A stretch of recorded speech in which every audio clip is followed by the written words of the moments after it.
Hi, welcome back. After that grueling business last year, I decided to talk about myself.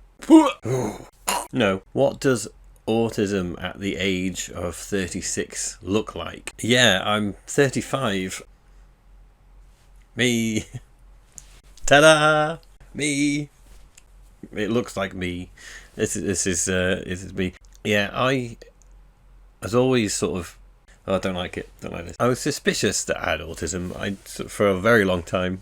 A very, very long time. And there were little things that I do or say. I wonder, like, why am I, why am I not the same as my friends? I would see sort of friends and other people around me sort of doing things and acting a certain way or whatnot, and I'd be like, why do I not do those things? Why am I? What's wrong with me? Something's up with me, isn't there? And I was always a kind of like, I'm always kind of like the butt of the jokes, and I always have been, because I can't really keep up. My friends and people around me can't really keep up with my peers. Like, oh, it's silly old Joe, you're stupid, that kind of thing, like, you dumbass. I'm not smart enough to I can't keep up. But anyway, I don't really know where I want to go with this video. I think it's sort of like self-therapy, therapeutic offload, I guess. Maybe I'm still processing in a way. I don't know. So basically, autism at 35, how I am personally with it. I did an online test to see just how autistic I am. I just read a few questions online, like on one of these websites. Gives you like a little rundown of if you're likely to maybe be on the spectrum and to whether or not to take it further or not. Do you prefer to do things on your own or rather with others? Now, this is a weird one because with me, I like being around other people, but oh God, it's hard work. It's really hard work. Not like because of other people's faults. It's me. I just don't like it. Like it's exhausting. It's really exhausting. Like, it's hard to socialise. People who know me probably think like I was quite chatty or whatever. I don't know. When I know people, I talk a lot. I think I get it off my mum. I don't want to be on my own. I'm just more comfortable not around other people.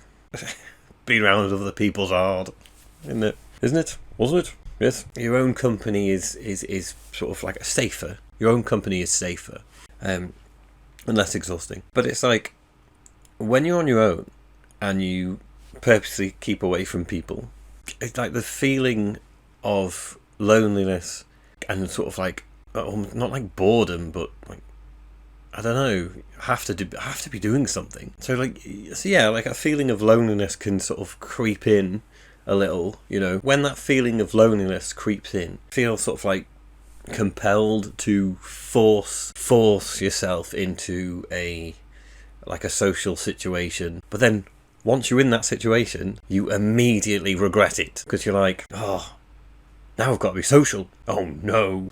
And it's hard. So being social's hard. It's tricky, it's very tricky. Oh, what is life? There was a question I read about doing things the same way and to do with like routines and things like that. And yes, I certainly have. I like things being like a certain way. And that sounds crazy because I can rationalise that in my head that it's silly to have it a certain way, otherwise I get a bit flustered or I can have like a little meltdown or something like that. But yeah, if sort of my routine is kind of messed up or slightly changed, or especially on the fly, then it can really sort of affect you. It sounds silly at 36-year-old man. I'm 35. You know what I mean? It sounds really stupid and a bit crazy. Like, you should know better, Joe. You should be able to handle this. Stop being a baby. Stop being a baby. Don't be a baby. You baby. There's things like, for example, myself and my partner were in the shop. We were just in a supermarket, and I've worked in supermarkets. I've done the supermarket thing billions of times before. I know how a shop works. We had all this stuff. I was carrying some things. She was ahead of me. She had the card, so in my head I'm like, right, well, I'm going to scan them through, and then she's going to use her card to pay. I know what's going to happen. The last minute, She goes, just hands me the card. I'm just going to go and get something, which is fine and totally normal. Completely fine. Me, I'm like, what? And my brain, I'm not joking, my heart started going like, my heart just started to pound really fast. I went into a bit of a panic. My brain just goes, bang! Where are you going? What are you getting? How long will you be? What do I do if I get to the checkout first? It's really stupid because I know how to work a checkout. I know how it works. My brain just went... And I've just had a massive panic. It's really frustrating. It's embarrassing. I get embarrassed all the time. And then she came back and I told her and we laughed about it. You gotta laugh or you'll cry, right? Like at work, say at work, I always have to park at the very end of the car park, the furthest away. If somebody gets there and I have to park a bit further in, really, really bothers me. I'm like, no, I think I need to be as far away, parked as far away as possible because it's far away from people, or the furthest I can be away from people. I work at a nursery, that's a primary school. When I used to start at 9, there was a lot of people, you can imagine, just parents coming past kids, and you park there and they're all there. So I used to have to pull the, like the little, what's the thing, you know, the thing in the car, where you pull it down and like the visor kind of thing. I used to pull that down so I can't see them. I know they can still see me, but I don't like them. I know no one's looking, but I don't know that they can see me in the mirror through the window. So I pull the visor down, and I always kind of like zip my coat as high as I can, and I look at my phone and I look down so I can't see them if I look down, and I hear them, and it just goes through me. Like every time someone walks past, it's like, the only way I can really describe it feels like someone's physically touching you. No, it's like someone's prodding you like that. It goes through your spine. It's weird. Noise, it feels like a physical sensation. And that sounds mad. I understand how crazy that sounds, but it's not. Like, it's just something that happens to me, and I don't like it. I don't like it. So these kind of things can exhaust you, or exhaust me. And like loud noises, it's horrible. It's horrible. When it's like a loud noise, it sounds nuts, but this is the best I can articulate it. It's like a light flashes of sound. It's like, and I have to close my eyes, sort of like this, and sometimes it helps when I try not to do the ear thing in front of people because that's more obvious. It's sort of very obvious that something that you don't want people to look at you and go, what a weirdo, you know, this, what's he doing, creep. You have to like close your eyes and sort of like you scrape your ears almost, so just it kind of dissipates the other sound that's bothering you. I don't know, it kind of, it feels like it helps. I don't know, maybe it doesn't, maybe I'm just mad. There's a lot of stuff like that kind of affects you, which is weird, or affects me anyway. You look normal, don't you? You look normal, so you're fine, aren't you? I don't really talk about things that I find difficult because you don't want to. I don't like people focusing on you, so you just kind of like, you just blend into the crowd and hopefully just disappear, and no one will look at you or talk to you about things, you know. I was really embarrassed about everything. Change is super difficult and stressful for me. I find myself becoming strongly absorbed in something, even obsessional, and can become extremely absorbed with and sucked in by certain things like music, coding, video games, movies, little trinkets and things like that. They say like autistic people can have these little sort of obsessions or whatever's, you know, like interests or special interests, if you want to call it that. And this is one of the things that kind of pricked my brain and thought, am I autistic? Like, it's one of the characteristics that I sort of picked up on that I do that made me sort of suspicious that I was autistic in the first place. And it's things like becoming like having little obsessions, or you know, having to do something like I collect video games for a start. You see like shelves all around the room, collect video games. I love playing games, just like, and I get really passionate about it. Say I'm like really bored, but then someone brings up, say, starts talking about games or something or whatever it is, I pipe up a bit and I go, ooh, I like them, and then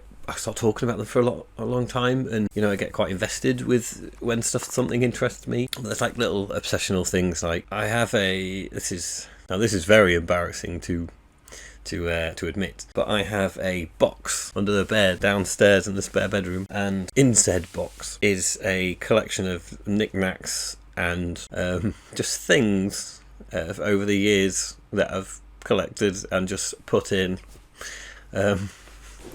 I never thought that was weird, and I never thought it was anything off or strange about that until I realized, I read that it's a characteristic of autism is to collect things like maybe like shiny stones or whatnot, things like that. Now, things I collect, I don't say I collect them really, it just happens. It's things like knickknacks, like just say like a spring, or like shiny things like cogs or wires, you know, things like that. I've got this really weird box full of just junk, basically, just like metal junk or like an Allen key, you know, things that in my brain I could look and go, this is interesting, what I might do something with this later, chuck it in the box. I've just got this massive box full of knickknacks and bric-a-brac. Yeah, I don't know. Teach myself how to do stuff like I taught myself how to play guitar. It's something that I wanted to do, and I was just like, right, you focus on just that and you become obsessed over it, and you're like, how do I learn, and you do it until you learn. And the same with sort of like coding languages. Something I want to do, so I'm learning it, and it's going in. I'm getting there with it, you know. Even streaming video games or just chatting, you know, or making a video. I didn't know how to do it at the beginning, but I wanted to learn how to do it. I thought, oh, this might be something that I could do, so I learned how to do it. So I've got to link everything up and whatever. Very bad at articulating what I'm trying to say. Don't know what I'm on about. Now, some of my friends might find this difficult to believe, but I find it very difficult to talk in groups. There was one example, like fairly recently-ish. My work, basically, we're in the staff room. All the staff were in there, and I was sat myself quite far away, out of the way, like I do. It was horrible. It wasn't nice. So everyone was in a big circle, like in a big circle around you, and no one's looking at me. Nobody. But I can see them, I can hear them all talking, and I'm just not looking, and I'm not looking at them. Like eye contact, just bringing that up, eye contact's quite difficult for me. So people might think I'm being rude, but I just don't know what to do with myself. But yeah, I'm in this staff room with all the staff, and I can't look at them. I can hear them all talking, but in my brain I'm going, look at someone, make conversation. But the more I think about that, the harder it gets. And the harder it gets, the more I don't do it. The longer I don't do it, the more I'm aware that I'm not looking and that my hands are doing this. I legitimately start to rock. I don't know why this happens, and I'm aware I'm doing it. I don't know whether it's a comfort thing or what. I'm just there, and I'm doing this, and I'm just know that I'm looking like this weird freak in the corner, and this anxiety just takes over. And people were trying to be really kind, and they're like, oh, you know, asking me questions. Oh, you're right, Joe. You know, blah blah blah. And I'm like, yeah, no. And then I even looked over to the exit to see if I could get out, because I just needed, like, it was just building up, and I just needed to get out of there. But there was somebody stood in the doorway, so I was stuck, couldn't go, couldn't leave. So it was just awful. It was the worst. If I'm anxious or whatever, but like somebody at a work event went, oh, are you okay, Joe? How are you? And I was drinking some Guinness, and I just stopped the conversation dead completely, because it's just awkward. I don't know how to. It's hard being social. They went, oh, you're on the Guinness? Joe, you're on the Guinness? As a conversation starter. To which I replied, yes. I only drink it, though, to make me feel closer to my family who are dead.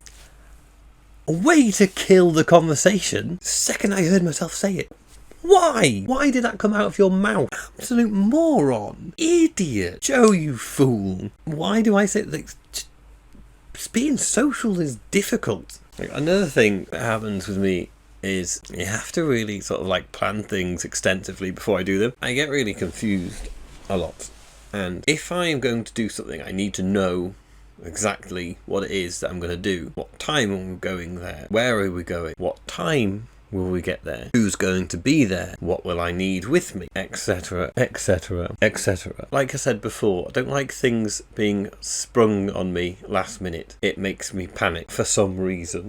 I don't know. I didn't really plan what I was going to say for this video. I've never done a video like this. I don't like talking about myself, but I just felt compelled to do this for some reason. I can't explain why. I'm sure this just touches the surface of how my autism affects me as a person. There's a lot of complexities to it that I recognise that I haven't spoke about,